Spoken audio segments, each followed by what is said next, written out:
Welcome back to Pokemon episode summaries. Today, I'll be doing episode 457, May, We Hardly Drewed Ya. The episode begins with Ash and the gang finally having arrived at the hill just above Indigo Plateau. They had finally made it to the point where, just down the hill, the stadiums could be viewed. The stadiums where the Grand Festival would be taking place. It was not just taking place in one singular contest hall, no. It was going to utilize most of the whole plateau. May was immensely excited for the contest, while Ash and Brock were just excited to be back at Indigo Plateau, remembering the first time that the two of them had arrived all the way back in the Kanto days, when Ash competed in the Indigo League.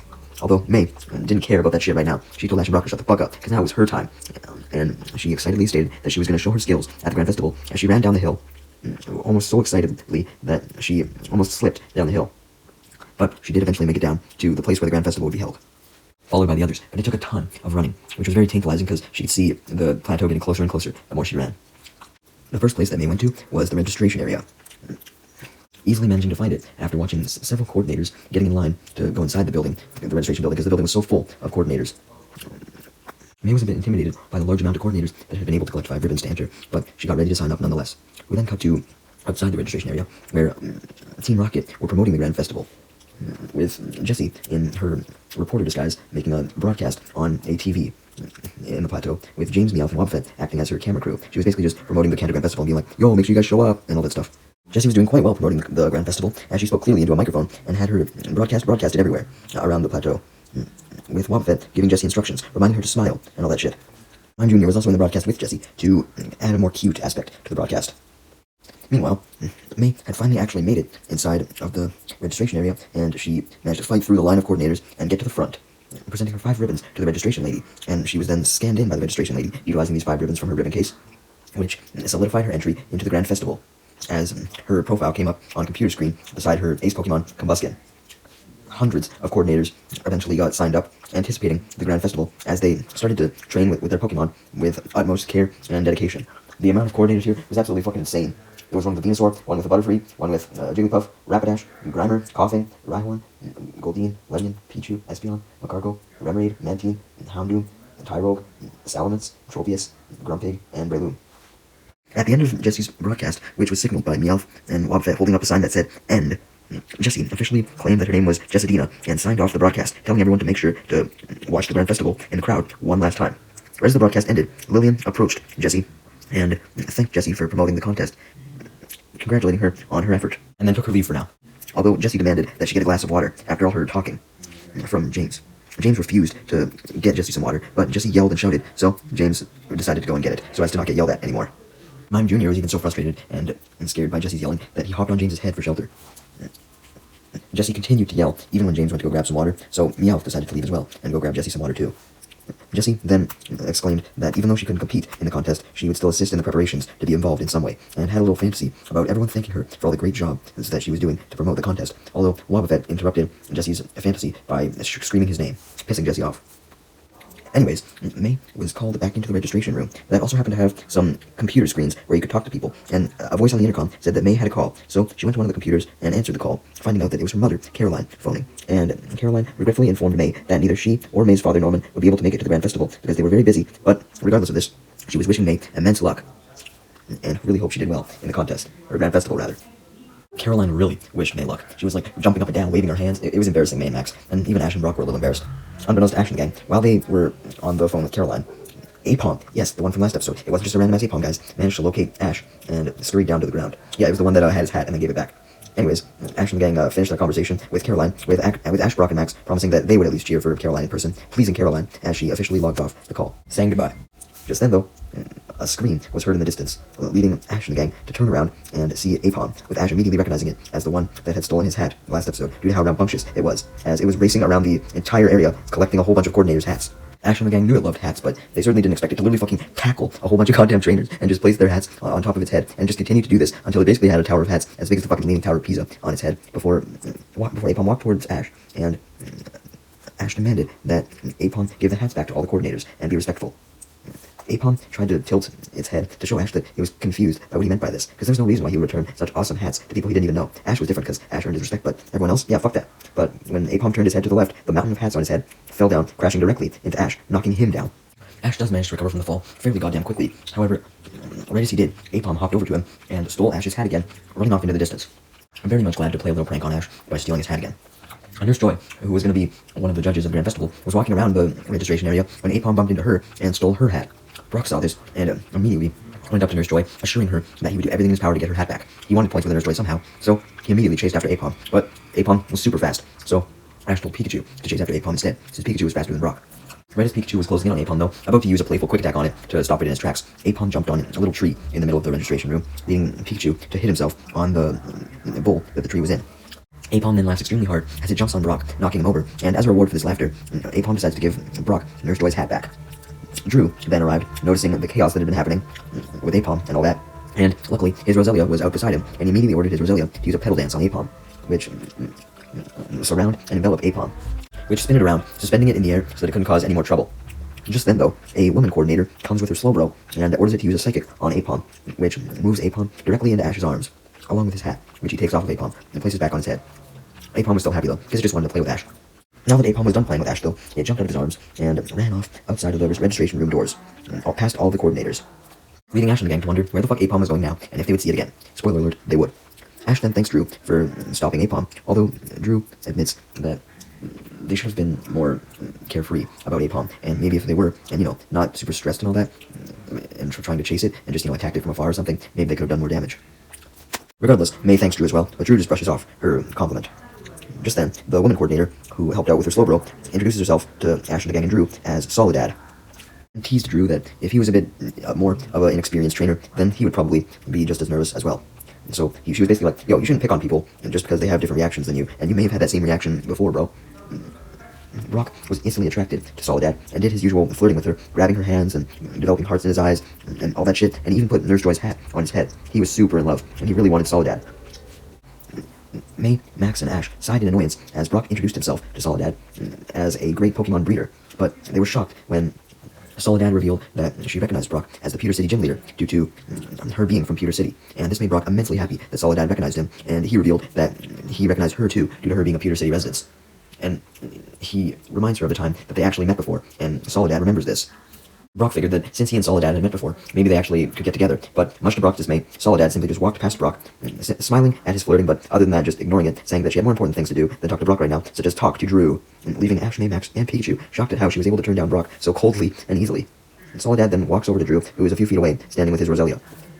Why was Drew standing a few feet away, you may ask? Well, it's because he was about to leave, but he definitely took the time to greet Soledad, and Soledad greeted Drew back. Found out that the reason why Soledad was so sure of how Drew used to act was because Drew and Soledad actually used to hang out together as well. Drew then remarks that he was looking forward to see Soledad show off more of her Pokemon than just her Slowbro, knowing that she had some good ones, and left the registration area saying goodbye to Soledad and May. Although, before he left, he told May that even if she was strong enough to rival him, Soledad would be very tough for May to beat. Soledad then reveals to May that Drew and her had actually talked a bit ago, and Drew had explained a whole bunch of stuff about May to her, and she admitted that she was very much looking forward to seeing May in the Grand Festival and wished her luck, and May did the same to her. Later that night, lights had been turned on outside all of the buildings at the Battle Plateau so that all the coordinators could sit at a table with each other to enjoy drinks and concession snacks and just bond, because apparently the people who ran the Grand Festival and all that thought that it'd be cool to have the coordinators bond with each other. Ash and the gang had decided to sit with Soledad and talk to her, with May mentioning to Soledad that Drew had never said anything about her in the entire time that she'd known him, although Brock clarifies that he knew about Soledad, trying to flirt with her again, leading Max to drag him off, leaving just Ash, Pikachu, and May talking to Soledad. Soledad then revealed that she had actually fought Drew before in a contest, and she'd actually beaten Drew in his first ever Pokemon contest, because the time ran out. Although, as Soledad continued to drink her orange juice from the straw, she remarked that even when Drew and the first Pokemon he used in a contest, his trusty Roselia, lost, she could still see that they were a perfect match for each other. And she also added that when Drew lost, he actually was really sad, and Roselia was too, and the two of them cried, shocking Ash and May, because they could never picture Drew crying. Although Soledad clarifies that, as far as she was aware, he only cried for his first battle, and he swore that he was going to become better, and he did. And once he became more experienced, he stopped crying, even during the odd time he did lose. He basically got more mature. And Soledad also added that she and Drew always met each other at contests often. Well, if that was the case, it must have been all the contests that Drew went to that May didn't go to, otherwise we would have met you by now. Anyways, while May was taking in all this information, Max was making his way back to the table, giving Brock a few seconds to himself to get out of his little flirty mood. And he also wanted to go back to the table to see if he could mooch off of someone else's orange juice, because his glass was empty. However, when Max was making his way back to the table, with Brock about to accompany him too, Max happened to run into a guy in a black cloak who had a hat suspiciously like Harley's.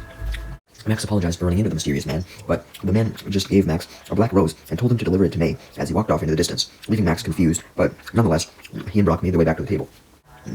While May and Soledad were still talking, with Soledad explaining that Drew would never listen to any advice that she said, since he liked to be independent and not rely on others' intel. Soledad also said that the last time her and Drew had met, the two of them had talked about the coordinators they had met on their journey, and all that Drew had talked about the entire time was May, and suggested that Drew actually had developed feelings for May. Yeah, that's right, the reason why he always teased her in that, he liked her. It's a classic trope. And Soledad stated that a reason why Drew was so infatuated with May was the fact that she had gotten so skilled in such a short period of time doing contests, which made her a really tough rival in his eyes. Although May admitted that she knew for a fact that Drew was still better than her, although Soledad told May that she should have more confidence, and May looked down at her orange juice and promised both herself and Soledad that she would have more confidence to be a better rival, because no one wanted a rival that was not confident. Ash and Soledad both started to tease May a little bit about Drew actually having feelings for her, but suddenly Max and Brock interrupted the conversation as they showed up to the table, and Max gave May the rose, explaining that it was from some weird dressed guy who gave it to him and said to give it to her. May was startled by Max's sudden appearance. May was even more startled and confused when she grabbed the rose from Max and it exploded, turning all black and shit. Max suggested that Harley probably pulled something like this, and Brock said that Max's suspicion was probably right, since Harley did win 5 ribbons, so he should be here at the Grand Festival. May simply looked at the destroyed rose, distraught that Harley would pull a trick like that. The next day, magnificent fireworks were exploding all throughout the Indigo Plateau, as we see inside the main contest area, where Lillian was standing in the middle of the huge battlefield stadium. Not a stage, but a fucking whole battlefield, and she was introducing the contest while the immensely large crowd that had gathered in the audience cheered, along with Ash, Pikachu, Max, and Brock also in the audience. Next, a spotlight showered over the ribbon cup, as Lillian clarified that the ribbon cup would be the award for the winning coordinator. Lillian also revealed that 270 coordinators had qualified for the Grand Festival and registered, but only one of them would walk away with the coveted ribbon cup. And all 270 of these coordinators, including May, Soledad, and Drew, watched from the waiting room on a TV screen, Lillian showing the ribbon cup, each of them wanting it for themselves. Lillian then explained that the preliminary round of the Kanto Grand Festival would be held on 2 different stadiums, because there were so many goddamn competitors. In one of these stadiums currently was the judges, and Lillian introduced them, Raul Contesta, Mr. Sakizo, and Nurse Joy, who each gave good luck speeches to every single one of the coordinators. However, Lillian clarified that there would actually be more judges for this Grand Festival, including her older sister, Vivian, who came all the way from the Hoenn region and the Hoenn contest that she announced to serve as a guest judge.